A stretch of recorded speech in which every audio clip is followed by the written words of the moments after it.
எல்லாருக்கும் வணக்கம். கடமையை செய், பலனை எதிர்பார்க்காத. என்னடா நம்ம எதுக்கோ எதிர்பார்த்துட்டு இருந்தோம், இது என்ன ஒரு ஸ்லோகம் சொல்றான்னு பாக்குறீங்களா? எந்த விஷயத்துக்காக நீங்க எதிர்பார்த்துட்டு இருக்கீங்களோ அதுக்கு முன்னாடி ஒரு ஸ்லோகம், ஒரு குட்டி கதை. ஏன்னா இந்த வீடியோ முடியும் போது அந்த ஸ்லோகத்துக்கும் அந்த குட்டி கதைக்கும் ஒரு லிங்க் இருக்கு, சரிங்களா? கடமை செய், பலனை எதிர்பார்க்காத, அதான் அந்த ஸ்லோகம். எனக்கு ரொம்ப பிடிச்சது. என்னடா இது, கடமையை செய்ய சொல்றாங்க, பலனை எதிர்பார்க்க வேணான்றாங்கன்னு நிறைய பேருக்கு அந்த ஸ்லோகம் மேல ஒரு டவுட் ஒன்று இருக்கு. வேலை பண்றோம், வேலைக்கு ஏற்ற கூலி எதிர்பார்க்க கூடாதா? இவ்வளவு கஷ்டப்பட்டு உழைக்கிறோம், சம்பளத்தை எதிர்பார்க்க கூடாதா அப்படின்னு. அந்த ஸ்லோகத்தோடைய முழு மீனிங் என்னன்னா ஒரு கதையா சொல்லிடுறேன். ஒரு பெரிய வீடு, ஒரு மிகப்பெரிய பணக்காரரு. அவரு ரூம் மட்டும் கிளீன் பண்றதுக்கு ரெண்டு ஆட்கள் இருப்பாங்க. ரொம்ப பிடிச்சவங்களும் 2 பேரு அந்த ரூம் கிளீன் பண்றதுக்கு வச்சிருக்காரு. அவர் மிகப்பெரிய பணக்காரர். அவர் இப்போ 2 பேரும் ரூம் துடைக்கிறவங்க. ஓகே, அவர் காலையில ரெடி ஆகி அந்த ரூம்ல இருந்து வெளியே வரும்போது அவங்க துடைச்சிட்டு இருக்காங்கல்ல, அதுல ஒருத்தர் அவர் பாட்டுன்னு ஒரு வேலையை பார்த்துட்டு இருப்பார், துடைச்சிக்கிட்டே இருப்பாரு. இன்னொருத்தர் இருக்காருல்ல, அவர் போய், சார் உங்க ட்ரெஸ் சூப்பரா இருக்கு சார், சார் நீங்க போட்டுக்கிற கண்ணாடி நல்லா இருக்கு சார், சென்ட் சூப்பரா இருக்கு சார், நல்லா இருக்கு சார், சூப்பரா இருக்கீங்க சார், எனக்கு பேக் கொடுங்க சார் அப்படின்னு வாங்கிட்டு போவார். இன்னொரு ஆளு வணக்கம் சார் சொல்லிட்டு வேலையை மட்டும் பார்த்துட்டு இருப்பாரு. இப்படியே தினமும் நடக்கும். அப்புறம் அந்த ஓனர் இந்த ஊரை விட்டு வெளியூருக்கு போறாரு. போகும்போது 2 வேலைக்காரங்களும் கூப்பிட்டு ஒருத்தருக்கு 1 மாசம் சம்பளம் எக்ஸ்ட்ரா, யாரு கூட பேக் எல்லாம் தூக்கிட்டு போய் எப்போ பார்த்தாலும் நான் சூப்பர் சூப்பர் சொன்னார்ல, அவருக்கு 1 மாசம் சம்பளம் எக்ஸ்ட்ரா. இன்னொரு ஆளுக்கு ஒரு வீடு வாங்கி கொடுத்து அவரை, நீ என் கூடவே வந்துருங்க, நான் அவர் கூடவே அவரை கூப்பிட்டு போறேன். இவன் ஓடி போய் கேட்டானா, சார் என்ன சார், தினமும் நான் தானே சார் உங்க பேக் எடுத்துருந்தேன், நான் கொடுத்த வேலையை நீ கரெக்டா பண்ணல, நீ ஜால்ரா அடிக்கிறதுலயே இருந்த, எனக்கு இது நல்லா இருக்கு அது நல்லா இருக்குன்னு. ஆனா அவன் வேலையை மட்டும்தான் பார்த்தான். வேலையை கரெக்டா பார்த்தா பலனு கடவுள் கொடுப்பாரு, அந்த பலன் தான் இது அப்படின்னு சொன்னாங்க. இப்போ விஷயத்துக்கு வருவோமா? திருச்சி கிழக்கு தொகுதி. இன்னைக்கு நான் என்ன முடிவு சொல்றேன் இதுதானே. நான் திருச்சி கிழக்குல நிக்கணும்னா நான் முதல்ல அரசியலுக்கு வரணும். நான் அரசியலுக்கு வரேனா இல்லையான்றத சொல்றேன். அரசியல் எப்படி என் வாழ்க்கையில வந்ததுன்னு சொல்றேன். உங்களுக்கு நல்லா தெரியும், என் வீட்டில் குழந்தைங்களை வளர்த்துக்கிட்டு நான் பாட்டுன்னு சோஷியல் சர்வீஸ் பண்ணிட்டு இருந்தேன். மாற்றுத்திறனாளிக்கு டான்ஸ் சொல்லி கொடுக்குறது, ஓப்பனர் சர்ஜரி பண்றது, பசங்களை படிக்க வைக்கிறது, ஸ்போர்ட்ஸ் எல்லாத்துலேயும் என்னால் முடிஞ்ச வரைக்கும் பண்ணுவேன். என்னால் முடியல மற்றவங்கிட்ட கேட்டு பண்ணிட்டு இருந்தேன். இந்த டைம்ல தான் ஜல்லிக்கட்டுன்னு வருது. ஒரு சில விஷயம்லாம் ஃபாஸ்ட்டாக சொல்லிடுறேன், உங்களுக்கு தெரிஞ்ச விஷயம் தான். ஜல்லிக்கட்டுன்னு வருது, அதில் நான் போகிறேன், சாப்பாடு போகிறதுக்காக குழந்தைங்களுக்கு போகிறேன். அப்படி நான் அந்த ஜல்லிக்கட்டு நடந்து முடிஞ்ச விஷயம்லாம் உங்களுக்கு தெரியும். அப்புறம் என் மேலே ஒரு தலைவர் விமர்சனம், எதுக்கு தலைவர்னு சொல்லுவாரா, நம்ம அண்ணன் தான், சீமான் அண்ணன் ஒரு விமர்சனம் வைக்கிறாரு. அதுக்கு நான் மறுபடியும் ஒரு ட்வீட் போடுறேன், அவர் ட்வீட் போடுறேன். அப்போ தான் என் வாழ்க்கையில் அரசியல்னு அந்த நுழையுது. நம்ம சாப்பாடு போகிறதுக்கு போகணும், இது என்னடா இவ்வளோ பெருசாக இருக்கு, அந்த ஜல்லிக்கட்டு தான் எனக்கு அரசியலில் உள்ள நுழையுது, என்னடா இவ்வளோ பெருசாக இருக்கு அப்படின்னு. அப்படியே போச்சு. அதே தலைவர் தான், அதே சீமான் அண்ணன் தான் ரஜினி சார் அரசியலுக்கு வர்ற மாதிரி பேச்சு அடிபட்ட உடனே அவங்க சைட்லேருந்து பேசுகிறாங்க, தலைவரை பற்றி பேசுகிறாங்க. தலைவர் எனக்கு ஒரு குரு, என்னை வாழ வச்ச தெய்வம், ஒரு அப்பா மாதிரி, ஒரு அண்ணன், அப்பா எல்லாமே சொல்லலாம். ஸோ அவரை பற்றி அதிகமாக பேச ஒரு முறையும் சூப்பர் ஸ்டாருக்கு ஃபோன் போடுவேன், அண்ணா ரொம்ப ஓவராக பேசுகிறாங்க, டெபா கம்முன்னு இருக்கண்ணா, நீ சைலண்டாக இப்படியே ஓரளவுக்கு தான் நம்மளால் பொறுக்க முடியும். அதுக்கப்புறம் ஆடியோ ரிலீஸ் ஃபங்க்ஷனில் என் மனசில் கல்லாம் உடச்சி சொன்னேன், அதை நீங்களும் பார்த்துருப்பீங்க, தெரியும். அதுக்கப்புறம் ஒரு ரஜினி சாருக்கு ஒரு ஃபங்க்ஷன் வந்தது, அந்த ஃபங்க்ஷன்லையும் பேசினேன் இதை பற்றி. உங்களுக்கு தான் தெரியுமா அந்த வீடியோ, யார் ஓட்ட பந்தயத்தில் ஜெயிக்கிறது, இப்போ கூட அந்த வீடியோ போயிட்டு இருக்கு. அதை பேசணும், அது பாட்டும் அப்படியே போயிட்டு இருந்தது. அதுக்கப்புறம் பார்த்தீங்கன்னா ரஜினி சார் அரசியலுக்கு வரேன்னு அனௌன்ஸ் பண்ணுறாரு. பண்ண உடனே நான் போய் தலைவரை பார்க்குறேன், என்ன வரீங்களா, நான் நியூஸில் வருது, ஆமாக்கா நான் வரேன். இன்னும் பயங்கர சந்தோஷம். ஏன்னா வாழ்க்கையில் ஒளி ஏற்றி வச்சவர், அவர் அரசியலுக்கு வர்றாரு, அவருக்கு சப்போர்ட்டிவாக இருக்கணும் நம்ம. அப்புறம் எல்லாருக்கிட்டையும் போய் நம்ம கேட்டுட்டு இருக்கோம், தலைவர் வந்துட்டாருன்னா எல்லாமே குழந்தைங்களுக்கு இன்னும் நிறைய பண்ணலாம் அப்படின்னு, என்ன நானும் வரேன்னு அப்படின்னா ரொம்ப சந்தோஷம் அப்படின்னு ஸ்ட்ரெயிட்டாக கிளம்பி நான் ட்ரஸ்ட்டுக்கு வரேன். என்னுடைய ட்ரஸ்ட், என்னுடைய ஃபேன்ஸு எல்லாரையும் கூப்பிட்டு என்னுடைய வெல்விஷர்ஸ் எல்லாரையும் கூப்பிட்டு உட்கார வச்சு தலைவர் அரசியலுக்கு வராரு. புரியுதுங்களா? எனக்கு எழுத படிக்க தெரியாது, அதான் ஒரு ட்வீட் பண்ணணும், இதெல்லாம் ரெடி பண்ணுங்கன்னு தமிழில் சொல்லிட்டு அவங்க ரெடி பண்ணிட்டு இருக்க ஒரு டீம். இன்னொரு டீம் உட்காந்து என்கிட்ட கேள்வி கேட்குறாங்க. தலைவர் அரசியலுக்கு வந்து அவர் வந்து சிஎம் ஆயிடுவாரு, நீங்க வந்து அமைச்சர் ஆயிடுவீங்களாண்ணே, சுகாதாரத்துறை அமைச்சர் தான் நம்ம வந்து ஆப்ரேஷன் நிறைய பண்ணலாம், இன்னொருத்தர் கல்வித்துறை எடுத்தா நிறைய படிக்க வைக்கலாம். டேய், கடமை செய்யணும், பலன் எதிர்பார்க்க கூடாது. சுகாதாரத்துறை அமைச்சர், இது வந்து கல்வித்துறை, இதெல்லாம் படிச்சவங்க வர இடம். அண்ணன் படிக்கலடா. எல்லாருக்கும் படிச்ச இடத்த போட்டு ஒரே இடத்துல போய் முடங்கி போய் படிப்புனா படிப்பு மட்டும், எல்லாம் கட்சி வளரட்டும், தலைவர் வரட்டும், எல்லா துறையிலேருந்து ஹெல்ப் கேட்டு நல்லா பண்ணுவோம், பெரிய ட்ரஸ்ட் கட்டுவோம். இப்போன்னா சின்ன ட்ரஸ்ட்ல தான் நம்ம இருக்கோம்.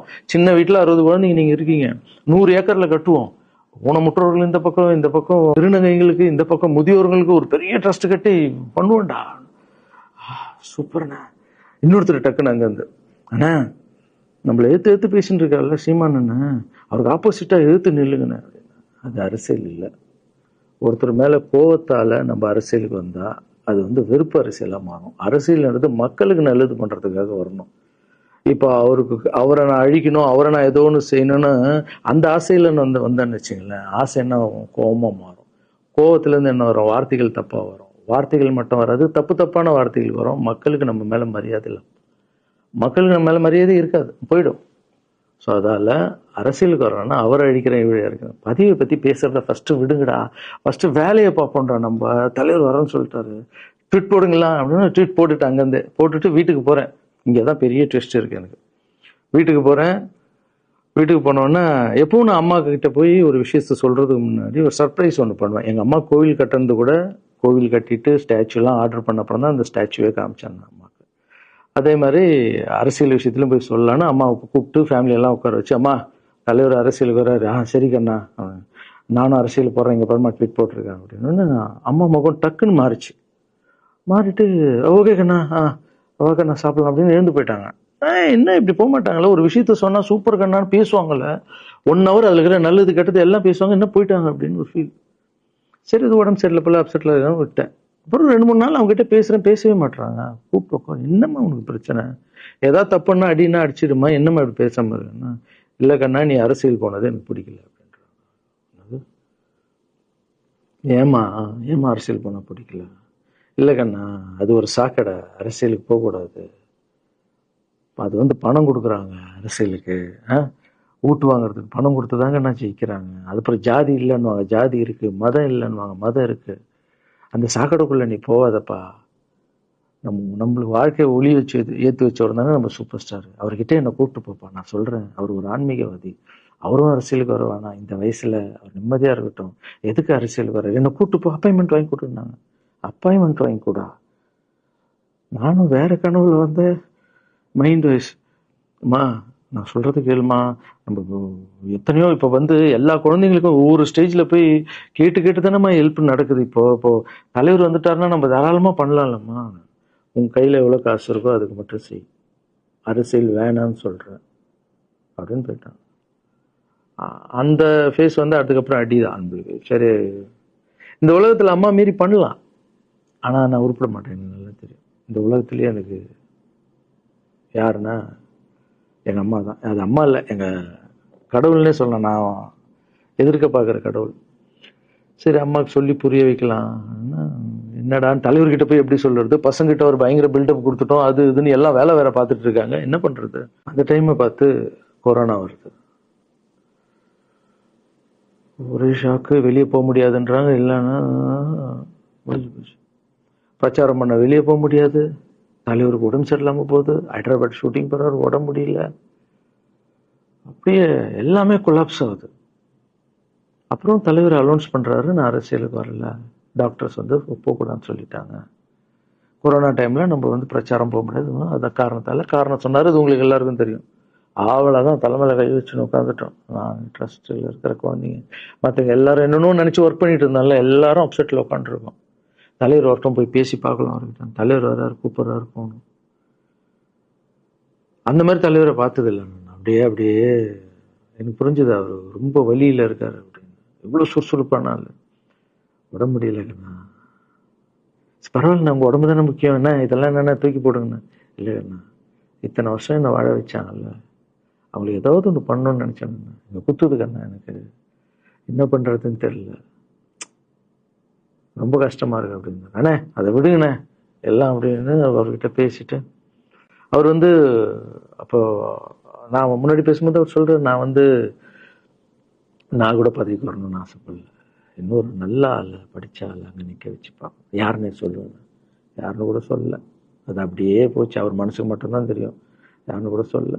ரொம்ப அப்செட்டாக இருந்தார். சரி ஓகே, இதுவும் கடந்து போகணும். அப்படியே கடந்து போச்சு. எனக்கும் காஞ்சனா படம் அது இதுன்னு பெரிய ஹிட் ஆகுது. அதுக்கப்புறம் யாருக்கிட்டையும் நீங்கள் யாரும் எனக்கு ஹெல்ப் பண்ண வேணாம். முதல் நாள் நான் கலைஞர் ஐயா கிட்ட ஹெல்ப் கேட்டேன். அவர் ஒரு சில குழந்தைங்களுக்கு ஹெல்ப் பண்ணார். அதுக்கப்புறம் அன்புமணி ராமதாஸ் ஐயா, அவரும் ஹெல்த் மினிஸ்டர் இருக்கும்போது அவர் ஒரு சில குழந்தைங்களுக்கு ஹெல்ப் பண்ணார்.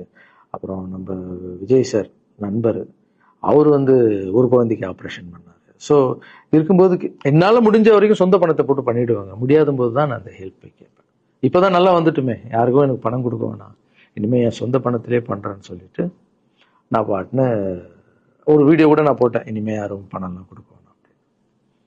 அப்படியே போயிட்டுருக்கு. காஞ்சனா எல்லாம் முடிஞ்சு ஜிகிர் தண்டா படம் ரிலீஸ் ஆகுது. ஜிகிர் தண்டா பார்ட்டி போயிட்டுருக்கு. டைரக்டர் நின்று பேசுகிறேன். நான் டைரக்டர் கிட்ட போகிறேன். டைரக்டர் யார்கிட்டயோ ஃபோனில் பேசிகிட்டு இருக்காரு. அப்படியே பேசிகிட்டு இருக்கிறவர் டக்குன்னு இந்த சீமானன் பேசுவார்னு கொடுத்துட்டாரு என்கிட்ட.